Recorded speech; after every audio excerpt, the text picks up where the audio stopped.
दोस्तों भारत की बात की जाए और मैं आपसे पूछूं कि भारत में कितने प्रदेश हैं, तो आप क्या बोलोगे? 28 प्रदेश। और कितने यूनियन टेरिटरीज हैं?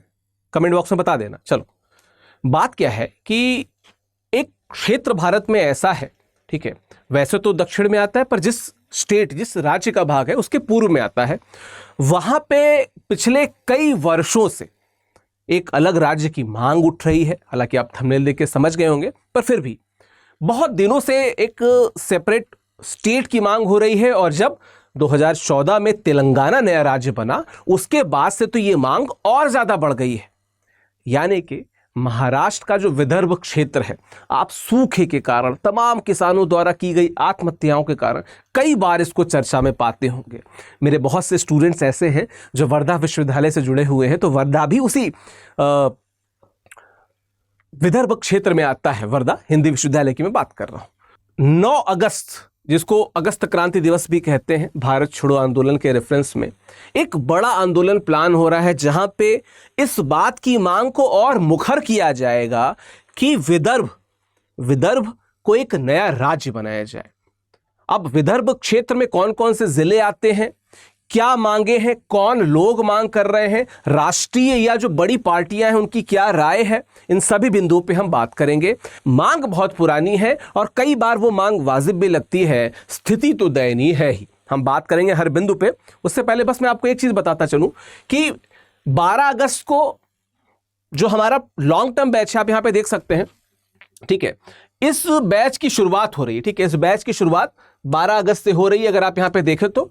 और सबसे स्पेशल बात क्या है, हर वो बेस्ट प्रैक्टिस जो यूपीएससी स्टूडेंट के लिए जरूरी है, स्टडी आईक्यू अपने कोर्सेज में रखता है। तो चाहे वो एसआईपी की बात हो, पीआरपी की बात हो, एसआईएम की बात हो, एमआरपी की बात हो, आईजीपी की बात हो, बस एक रिक्वेस्ट आपसे करूंगा, आप इस करंट अफेयर्स को प्रॉपर देखिए, हमारी वेबसाइट और ऐप पे जाइए। ठीक है, इस कोर्स को एक बार खोलिए। ठीक है, हिंदी में आपको जब आप स्टडी आईक्यू की वेबसाइट खोलेंगे तो वहाँ पे आपको यूपीएससी हिंदी दिखेगा, वहाँ पे क्लिक कीजिएगा। हमारे प्रतिज्ञा फाउंडेशन बैच या इस लॉन्ग टर्म बैच में जब आप क्लिक करेंगे तो वहाँ पे व्यू पीडीएफ आएगा, बस एक बार उस व्यू पीडीएफ को देख लीजिएगा, आपको आपके यूपीएससी की जर्नी एकदम क्लियर दिखने लगेगी। एक बार वो जरूर देख लीजिएगा। और अगर आप कोड परचेज करेंगे तो विकास लाइव कोड का प्रयोग कर लेंगे तो डिस्काउंट आपको ही अधिकतम मिल जाएगा। ठीक है, तो बात की जाए अगर कि दिक्कत क्या है, चीजें कहाँ पे प्रॉब्लमेटिक है, एक मिनट, तो उस पर भी बात करते चलते हैं। ठीक है, अच्छा, ये मेरा टेलीग्राम चैनल है, आप स्कैन करके भी जुड़ सकते हैं, ऑफिशियल विकास डालेंगे तो। इंस्टाग्राम चैनल है, स्कैन करके भी जुड़ सकते हैं, इट्स विकास लाइव डालेंगे तो भी आप जुड़ सकते हैं। ठीक है, क्या है मांग, क्या है, उसके पहले एक बार आप इस इमेज को देखिए। ये भारत का मध्य क्षेत्र है और यहां से अब मैं मान के चलता हूं कि भारत का दक्षिण पार्ट शुरू हो जाता है। यहां पे आप महाराष्ट्र को देख रहे हैं, ये जो क्षेत्र है ये विदर्भ क्षेत्र है। कौन सा क्षेत्र है? विदर्भ क्षेत्र है। इस विदर्भ क्षेत्र में बेसिकली 11 जिले हैं, आप यहां पे इमेज में भी उनको देख सकते हैं। वैसे वो कौन कौन से हैं? नागपुर, अमरावती, अकोला, वर्धा, यवतमाल, वाशिम, बुल्ढाना, गेंदिया, गढ़चिरौली, चंद्रपुर और भंडार। ठीक है, ये 11 जिले हैं जो विदर्भ क्षेत्र में आते हैं और सदियों पुराना इनका दुख है।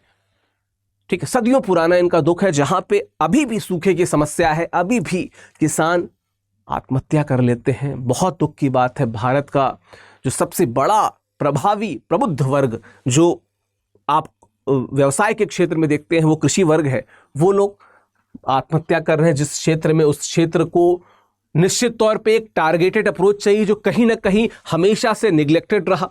तो ये विदर्भ क्षेत्र है जिसमें ये 11 जिले हैं। और अगर बात की जाए तो राज्य के कुल क्षेत्रफल का 31% है और जनसंख्या लगभग 21% हिस्सा है। ठीक है, जनसंख्या का अगर देखा जाए तो लगभग 21% जो महाराष्ट्र का है वो विदर्भ क्षेत्र में है और 31% लगभग क्षेत्रफल का है। तो एक बड़ा क्षेत्रफल है। जनसंख्या रिलेटिवली इसलिए कम है क्योंकि आपको मैंने बताया कि सूखा प्रवण क्षेत्र है, तो नॉर्मली भी लोग बहुत ज्यादा माइग्रेट कर गए होंगे मेनलैंड महाराष्ट्र में। ठीक है, अब अगर हम बात करें इसके आगे की, तो अगर हम बात करें इसके आगे की तो कुछ और बिंदुओं को देख लेते हैं। क्या बिंदु है? पहली बात तो यह कि ये जो नए प्रदेश की मांग हो रही है, ये मांग रख कौन रहा है? ठीक है, अगर इस मांग की बात करें तो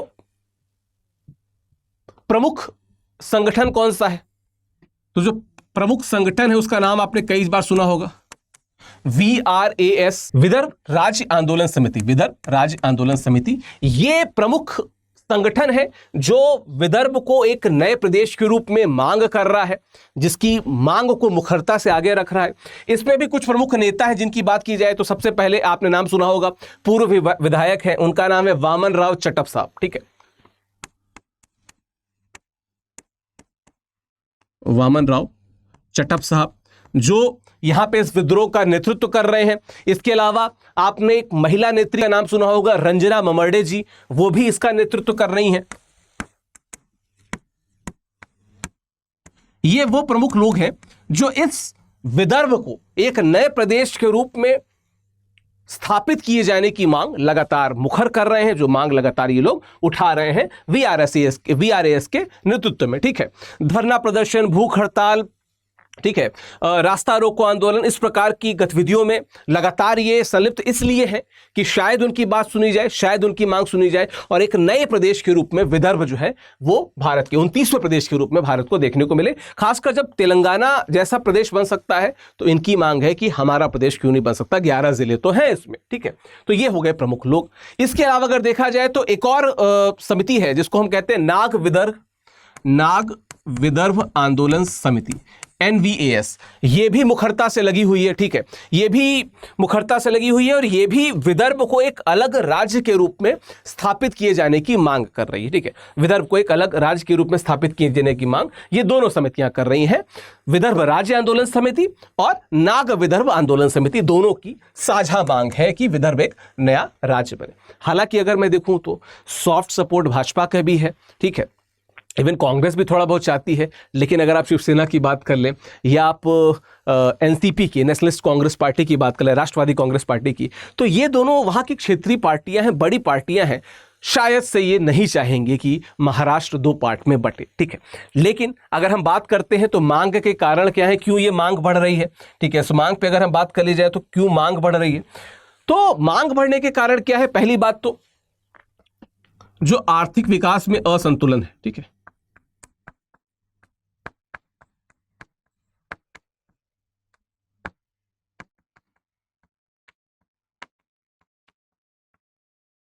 जो आर्थिक विकास में असंतुलन देखने को मिला है, कहीं ना कहीं जैसे प्राकृतिक संसाधन संपन्न है बावजूद उसके पिछड़ा है।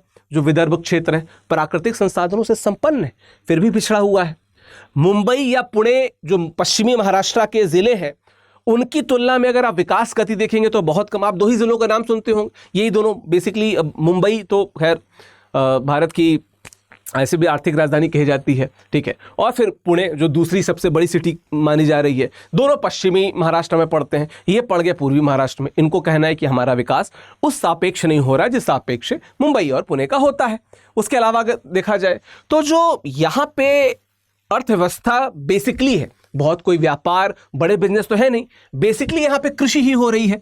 और कृषि के संकट को मैंने आपको बता दिया कि किस प्रकार से ये क्षेत्र कृषि संकट से जूझ रहा है। कृषि संकट से जूझ रहा है, मुझे ऐसा लग रहा है कि येलो पेन सही से, सॉरी ब्लू पेन सही से नहीं लिख रही, मैं येलो से लिख दूंगा। तो कृषि संकट से ये प्रदेश जूझ रहा है, तो निश्चित तौर पर दिक्कतें तो हैं। ठीक है, इसके अलावा अगर हम बात करें तो यहाँ पे राजनीतिक प्रतिनिधित्व की समस्याएं भी देखने को मिल रही है। अगर इसकी बात करें तो क्या है, अगर आप क्लोजली पॉलिटिक्स को ऑब्जर्व करेंगे तो जो पश्चिमी महाराष्ट्र है, जो पश्चिमी महाराष्ट्र है, पश्चिमी महाराष्ट्र का दबदबा है महाराष्ट्र की पॉलिटिक्स में।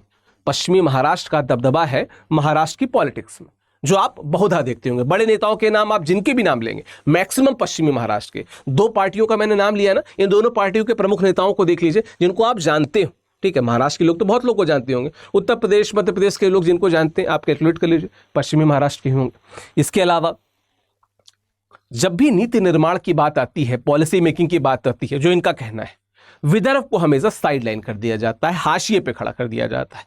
विदर्भ हमेशा एक हाशिए में खड़ा हो जाता है कि ये प्रॉब्लम दिख में आ रही है। ठीक है, दूसरी बात, संसाधनों के आवंटन में भेदभाव हो रहा है, भाई देखो, कोई भी प्रदेश जब अलग प्रदेश होने की मांग करता है तो ये प्रॉब्लम हमेशा सामने रखता है कि जो संसाधनों का आवंटन हो रहा है वो सही से विदर्भ के पक्ष में नहीं हो पा रहा है, ठीक है। इसके अलावा देखा जाए तो चाहे वो कोयले की बात कर ली जाए, वन संपदा की बात कर ली जाए, खनिज संसाधनों की बात कर ली जाए, ठीक है, इन सभी क्षेत्रों का दोहन तो विदर्भ से हो रहा है, पर उस दोहन के बाद जो आर्थिक संपदा आ रही है उसका असर विदर्भ के विकास में नहीं दिख रहा, या विदर्भ का विकास होता हुआ नहीं दिख रहा है, ठीक है। राजस्व का एक बड़ा हिस्सा है जो विदर्भ के लिए लाया जाना चाहिए, जो विदर्भ क्षेत्र का कहना है कि वो नहीं ला रहे हैं, ठीक है। इसके अलावा अगर हम कुछ और बिंदु पे बात करें तो जैसे अगर मुझे ऐसा लगता है कि जो मैंने भूगोल पढ़ते हुए पढ़ा कि विदर्भ क्षेत्र में कोयला, मैंगनीज, लौह अयस्क बहुत पाए जाते हैं, पर क्या विकास दिख रहा है? नहीं दिख रहा है। ऐसे क्षेत्र जहां पे इस प्रकार के अयस्क बहुत पाए जाते हैं, ये धातुएं बहुत पाई जाती हैं, अमूमन लॉन्ग रन में वहां या आसपास के क्षेत्र का विकास होते दिखा है, पर ये तो पिछड़ा होते जा रहा है, पहली बात। दूसरी बात, कपास, सोयाबीन, दलहन, इसके लिए विदर्भ क्षेत्र जाना जाता है, विकास दिख रहा है? नहीं दिख रहा है। यही मांगे हैं उनकी, यही उनकी मांगे लगातार चल रही हैं, ठीक है। इसके अलावा देखा जाए तो खनन की बात कर ली जाए, ठीक है, वस्त्र की बात कर ली जाए, ठीक है, खाद्य प्रसंस्करण की बात कर ली जाए, इस क्षेत्र में भी जो विदर्भ का क्षेत्र है जिसको अभी मैंने ऊपर मैप में दिखाया, वहां पर लगातार कार्य हो रहे हैं, लेकिन सापेक्षिक यानी कि रिलेटिव डेवलपमेंट हो रहा है क्या? सापेक्षिक विकास नहीं हो रहा है। तो इसका मतलब उनकी जो मांगे हैं वो गलत नहीं है, नाजायज नहीं है, लेकिन फिर वही बात कि जब आप, मैंने अभी कुछ दिनों पहले हमने आरक्षण पे एक पॉडकास्ट किया था, आपने देखा होगा शायद, आरक्षण ये शायद संडे को आ जाएगा 8 बजे संडे को शाम को, यूपीएससी संवाद जरूर देखिएगा, ठीक है। तो उसमें हमने इस बात को जिक्र किया कि अगर कोई क्षेत्र आपका कमजोर है तो आप उसको मजबूत करने पे जोर दीजिए ना। मेरे 2 हाथ हैं, एक हाथ लंबा होगा, एक हाथ छोटा होगा, तो क्या अच्छा माना जाएगा? नहीं, दोनों हाथ बराबर होंगे तो स्वस्थ माना जाएगा ना। तो दोनों क्षेत्र बराबर हो, पश्चिमी पूर्वी महाराष्ट्र इक्वली मजबूत हो, सशक्त हो, तभी महाराष्ट्र बेहतर माना जाएगा, वरना इस प्रकार की जो मांग है वो लगातार उठती रहेगी, ठीक है। बहुत सारी चुनौतियां हैं, जैसे कोई बेहतर प्रशासनिक ढांचा वहां पे नहीं है, ठीक है। राजस्व संग्रह से जुड़ी समस्याएं ऐसा केंद्र बताता है, और ऐसा जो पश्चिमी मराठी राजनीति के लोग करते हैं वो लोग बताते हैं। दिक्कतें मैंने आपको बता दी, इश्यूज कहां पे ये भी मैंने बता दिए, कहां पे काम किया जाना है, इस पे सरकार को देखना होगा, इन क्षेत्रों में काम करके, इन क्षेत्रों पे बात करके, ये जो असंतुष्ट ग्रुप है इनसे बात करके, डिस्कस करके करना होगा। क्योंकि जो वहां पे आप पार्टियां देख लीजिए, मैंने भाजपा की बात की, कांग्रेस की बात की, जो राष्ट्रीय स्तर की पार्टियां हैं, जैसे बहुजन समाज पार्टी भी वहां पे, समाजवादी पार्टी भी है, ये सब समर्थन करते हैं कि एक अलग स्टेट बन जाए, सबकी पॉलिटिक्स लिख रहेगी, ठीक है। लेकिन आप शिवसेना की बात कर लीजिए, कोई भी फ्रैक्शन वो नहीं मानेगा उसकी बात में, ठीक है। आप एनसीपी की बात कर लीजिए, वो नहीं मान रहा इसके लिए, लेकिन पार्टियों की राजनीति तो चलती रहेगी। अंततः जो दिशा है वो विकास से होकर गुजरेगी। अगर उस विकास की बात कोई नहीं करेगा तो ये मांग जो अभी शांतिपूर्ण है, और 9 अगस्त क्रांति दिवस की जब बात हो रही है 1942 के परिप्रेक्ष्य में कि अब क्रांति की बात करनी है, अब सब चीजें छोड़ के कंप्लीट विरोध करना है, ये अगर हिंसक हो गया तो ये चीजें भारत की जो आंतरिक सुरक्षा है, जो इंटरनल सिक्योरिटी है, उसके लिए सही नहीं होगा। बाकी आप मुझे जरूर बताते चलिएगा कि आपको क्या लगता है कि विदर्भ क्षेत्र का जो विकास है वो विकास हो क्यों नहीं पा रहा है, और ये जो मांग है, एक नए प्रदेश की मांग है, ये कितनी जायज है। आप में से बहुत से स्टूडेंट्स महाराष्ट्र से भी देख रहे होंगे, आपके कमेंट्स ज्यादा वैल्यूएबल होंगे, मुझे जरूर बताते जाइएगा। एक पर्सपेक्टिव था जो मैंने यहां पे बताने की कोशिश की। बाकी अगर मैं आपसे बताऊं तो हिंदी साहित्य का जो नया बैच है, 10 अगस्त को इस बैच में एडमिशन क्लोज हो जाएगा, ठीक है। 10 अगस्त रविवार को इस बैच में एडमिशन क्लोज हो जाएगा। 10 अगस्त तक इस बैच से जुड़ जाइए। विकास लाइव कोड का प्रयोग करके डिस्काउंट अधिकतम मिलेगा। मैं ही पढ़ाता हूं, मेरे बैच से आप जुड़ सकते हैं। मैंने कई बार इस पे वीडियो बनाया है, आप मेरी प्रॉपर प्लेलिस्ट जाके देख सकते हैं। There are many videos regarding Hindi literature, जो भी उसके तरीके हैं, किस प्रकार से प्रिपेयर करना है, जो बेस्ट प्रैक्टिसेस है, सब मैंने बताई हैं, वहां जाके देख सकते हैं। बाकी ये मेरा टेलीग्राम चैनल है, यहाँ पे मेरा इंस्टाग्राम चैनल है, आप स्कैन करके मेरे टेलीग्राम से या इंस्टाग्राम से दोनों से जुड़ सकते हैं। डिटेल जो हमारे प्रतिज्ञा बैच है उसकी नीचे लिंक पे मिल जाएगी, हमारे ऐप पे जाके, वेबसाइट पे जाके, ऑप्शनल की भी हमारे ऐप या वेबसाइट पे मिल जाएगी। बहुत जल्द आपसे मुलाकात करने की आशा रखता हूं अपने ऑप्शनल बैच में या हमारे प्रतिज्ञा बैच में। यूट्यूब पे तो हम लोग मिलते ही रहेंगे। Thank you so very much. धन्यवाद।